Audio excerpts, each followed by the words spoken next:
Looking at the market and trying to learn from the market, we just had the Federal Reserve Chair coming out and giving his thought process on how the markets should look like.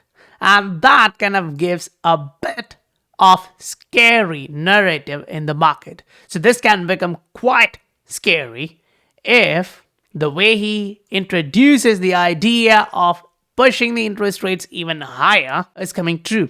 Because looking at dollar, we can see that it is trying to break back higher. Now, what we really want to see is that getting faked out, going back down. But remember, while we were testing that level, we had this discussion in the group saying, okay, this is going to be the outcome, right? And right now that's happening. So if you are here in the market, understanding what really is happening is going to be the key, because these guys are not working for you. They are working for their old masters. And the way they are trying to push is slowing down the innovation, even though on the other side of it, we do see fundamentally strong reports, analysis, understanding for assets and the market participants.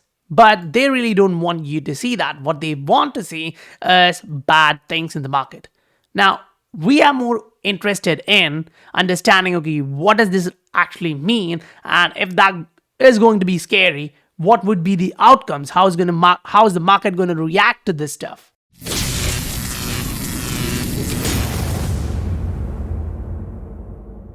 Welcome to the Scientific Investor family, where the normal retail guys get to learn how to become the next top 10%. If you remember, a few days back in this particular video, we discussed about one thing here, the bad sign, right? And if you go into that video, we had the clarity here suggesting, okay, that's at a resistance. We are forming this pattern. And if that happens to close to the downside, we are going down. But we also had few conditions. Like if we are going down, what are the ranges to look for? If we are going back up, what are we looking for? But right now, this is the case.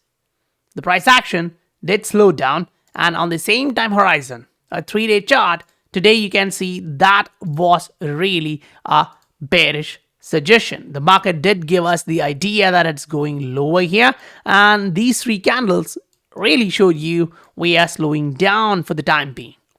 And what happened? You came down. So when you actually go visit the short-term horizon, like we discussed in yesterday's video, we had a possibility of retesting this. We were waiting for the breakout. And at that time, the price was closer to the support, not the resistance, and it broke to the downside. Right now, we already did the retest. We came lower. Now, the point is, the measured move was 1.77%. We came close to that, but not quite touch that range. So we may still come back and test that level. Panic is going to be in the market, and if we don't hold that position, it's going to look a little bit crazy on the shorter time horizons. On a macro, this is what we are focusing on. We just had a great bullish candle followed by these corrective candles. So unless we break this level, we are still in the trend to the upside. You got a higher high, higher low, which then again pushed to create another higher high, higher low. So right now, you don't have that thought process saying, okay, we are in a divergence to the downside. We're not getting that. A lot of people do get confused, but that's where we try to break the market down into different areas.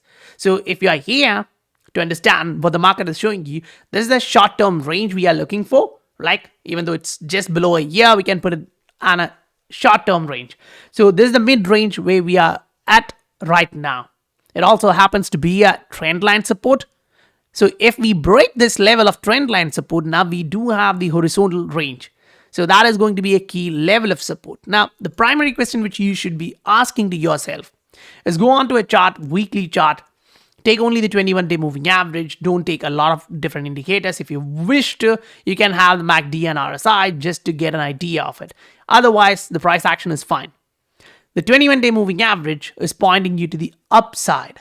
It's not pointing you to the downside. It's pointing you to the upside now. It's slowly turning back up. Great. So your trend is now changing. You zoom in, go into a 3-day chart. It's showing even higher momentum to the upside on a 3-day chart. You go in, you zoom in, you look at the moving average, it's still going up. That's a daily chart. So you had higher momentum, you slowed down, it was showing you a little bit of downside, then it started bouncing back, and right now it is still showing you it's traveling to the upside, not sideways, not down, to the upside. Why is that so important? Ask yourself, if you're on a daily chart trying to understand what the hell is happening in the market, then this kind of give you a clear advantage, considering a lot of market participants may not even take time to learn through this. Now, when we were coming to the downside, imagine when the trend was against us, the trend was dropping, the fluctuations to the downside or to the trend direction was heavy. But any corrective action in the market going against the moving average was short-lived. So was it a little bit level of panic for bears? It should be, I agree. But right now when you look at the price action, it does give you something to learn. So each time you were dropping to the direction of the moving average, you were dropping with heavy momentum, or you were moving with heavy momentum, if I can say like that. And then when you're breaking the moving average to the opposite direction of that trend, that's actually literally short-lived. You go down, you consolidate, you go down, you get the idea. Right now, if you look at this, the moving average is trending to the upside. You actually got the first leg, which was again a 40% move to the upside, which was a decent rally considering Bitcoin. And then the price dropped below the moving average. What happened? It was just 7% to the downside. Considering this 40%, that's really small. Great. So that's a short-lived rally. Now, what's more important for us is to look at this. We went up. That was like just a 10% move to the upside. And right now, if we look at this below, that's a 6% drop. So it's right now 50% of the actual run up, and it's showing you that you are just below the moving average. When the direction of the moving average is showing you to the upside on the macro levels, I personally consider anything below the moving average, which is volatile market, anything below the moving average reaching a support level is going to be an opportunity. Now, yeah, you can zoom in. You can literally go zoom in on a long time horizon, different time horizon, which you like. Now, I'm going into a shorter time horizon here as we just looked at weekly, 3-day, daily and all. Now we are here watching at the short-term volatility. We are looking at the noise in the market. So if the noise does show us some levels, I would say, okay, this is going to be the key level where we may revisit soon. So that's going to be like 21,450. So it's clear that 21,500 has some support. Buyers would be interested in buying this asset at that range. But look at this asset and the price fluctuation. It does look interesting. If you look at this, we can all argue on the point that we already did this move, right? There was a short-term volatility range like that. But that's when we actually put in the price structure, we agree that, okay, that was a distribution phase on the short term. Then we broke down, we consolidated in the channel, then we broke again to the downside. Now, yes, it's true, we already broke to the downside here, which gives you the idea, 1, you go back up, 2, you go back up, and 3 to the downside. That's something which is happening in the market right now. So yes, the price is volatile and it's making a lot of noise, which kind of gives you a short narrative, and it's really hard to understand the taste of what the market is doing. But this can be that 3-wave structure to the downside if the market is showing you that clearly. Now, last time when we did this, yes, there was the market fluctuation. It did show us like it's doing this, and the last leg down was not heavy. So if that's something which we are going to repeat, it's just going to be a double bottom here. But to understand whether we are doing that exactly, we come here and just put a horizontal line, and we already see that the price went through that level. Maybe the panic brought in by the Powell pushed us lower. But I would argue that, okay, looking at the volume on that time horizon, we do see some bearish sentiment. On that shorter horizon, we may actually do test that level again. So if we go into an exchange to see what's happening right now, it does show you the same thing as we discussed, right? We are coming close to that level of 22,000s. We are breaking that level. Now, on the exchange here on Binance, the last low which the price made was 21,950 and the recent low happens to be 21,927.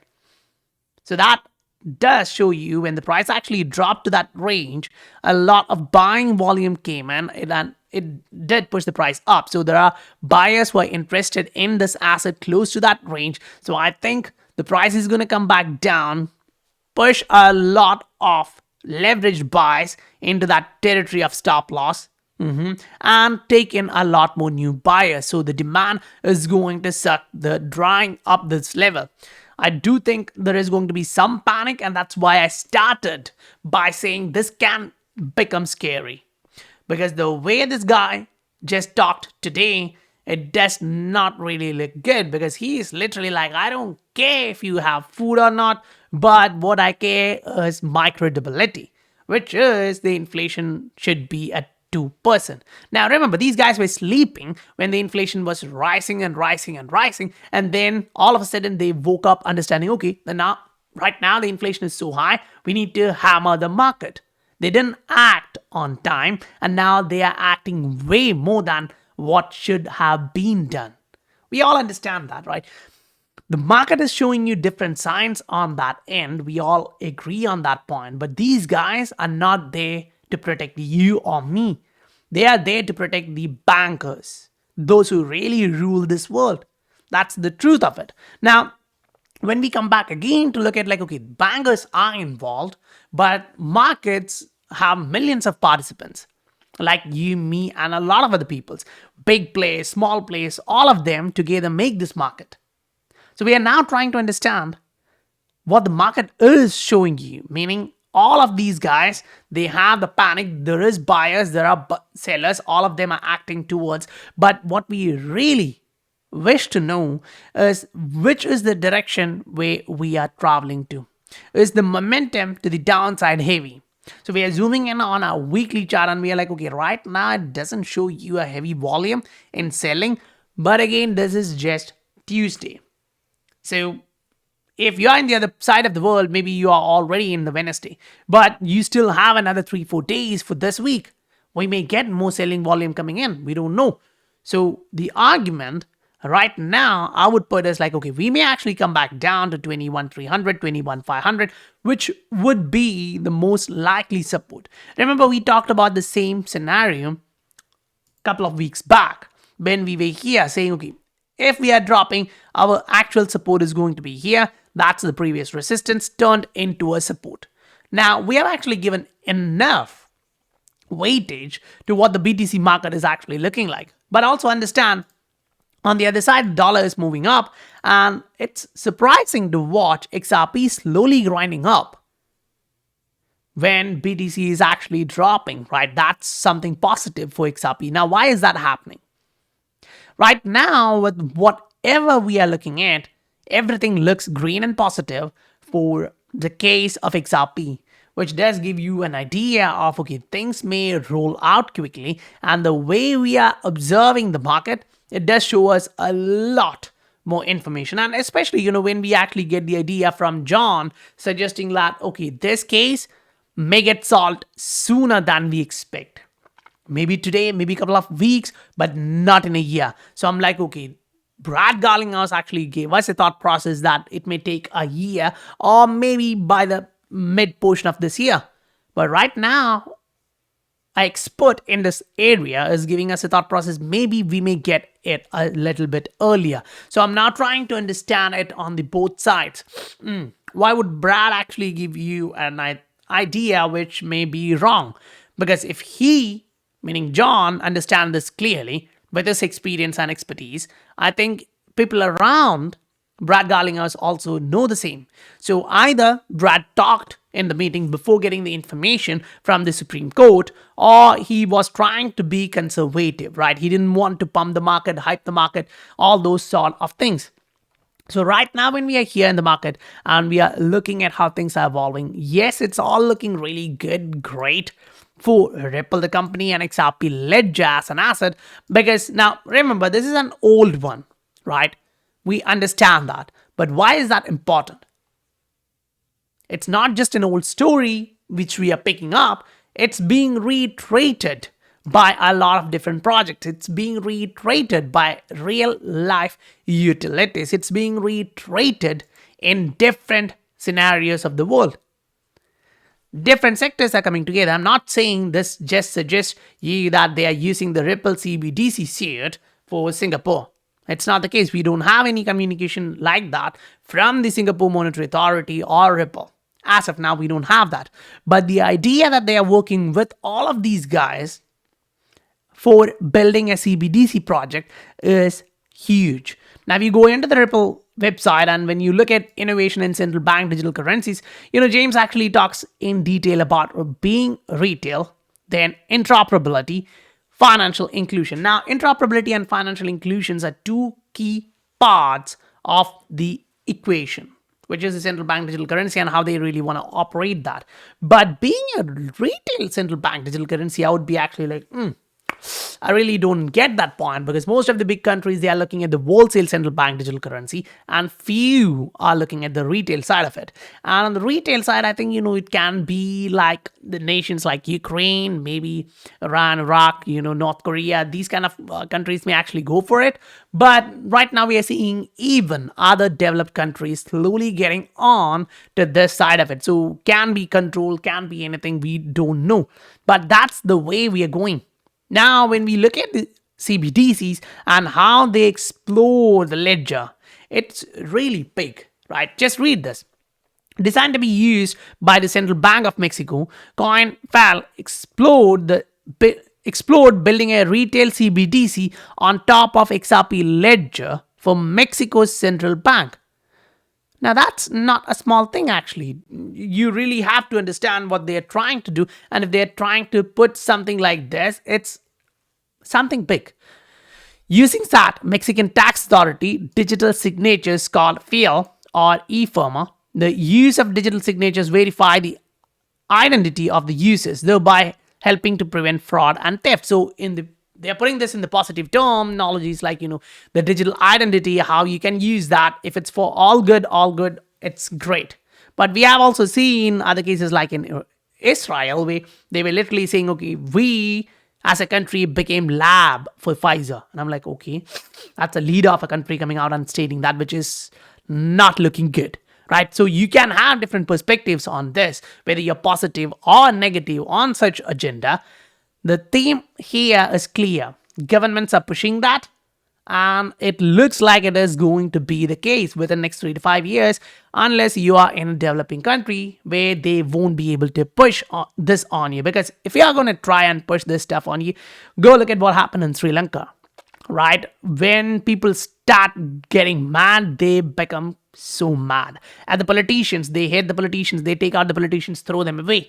That really happens, right? And if it's going to be something they're going to push in the countries like, Pakistan, India, Bangladesh, it's really going to happen. A lot of people, they don't even know internet or how to use smartphones. So if you're coming out with CBDCs, how are they supposed to operate, right? So that part of the equation is unsolved. And if you have that ability to reach back to those countries, it can be a safety net in this side of it, right? So we have a lot of different thought process happening in the market. Now, we go back into the market looking at the short term just to see where we are right now on a 15-minute chart. Look at the volatility. Remember, we were moving like this without much of an upside or to the downside, and we were really slow. But right now, the thing is looking like, okay, the volatility just came in. We dropped towards 21,900, then bounced back up to 22,480, now back down to 22. So with dollar being strong, we can expect the market to be slow. There is no doubt on that point. There is no need to doubt that.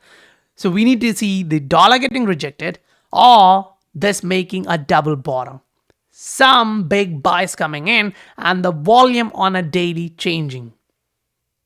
That is something which we all want to look at right now. But one of the key things which we need to keep in our mind is that when we get a moving average cross like this, we already put in the bottom, right? Or at least close to that. And that's where I'm right now confused, asking myself like, okay, we got the cross here, we put in the bottom there.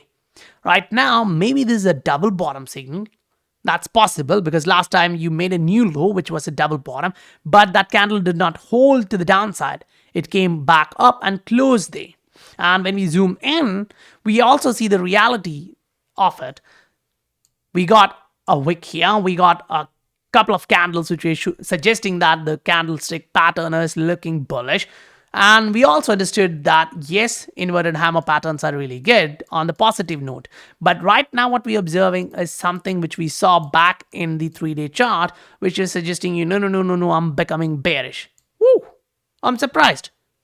As we are just talking, that just happened. I mean, last time when we were talking about this, I remember how things evolved, and I remember, we were talking about a drop possibility like this coming down and consolidating here, moving the next leg to the downside. And while we were recording the video, we just saw that boom, it dropped to the downside, right? So something similar just happened right now. It's a coincidence. Now, I'm not happy about that because I'm on trades on the other side where the market, I'm betting against the market, right? Now, this is going to be the hard part. Catching the falling knife is the hard part. And sometimes you're going to bleed for sure.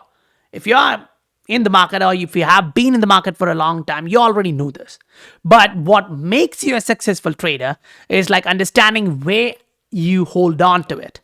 Understanding where the key support levels are. And if that support level is going to hold above your liquidation point, that's quite okay in my thought process. If you have 10 trades and 7 of them are hitting your targets, that's good. That's fine. You need to hold it through the volatility. That's the hard part because it plays with the emotions. And we are human beings with emotions, so we have hard time to manage.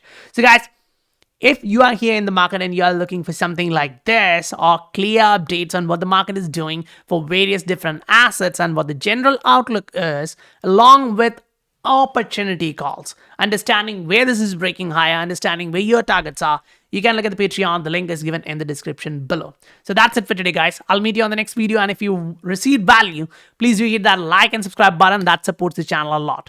I'll meet you guys on the next video. Bye-bye.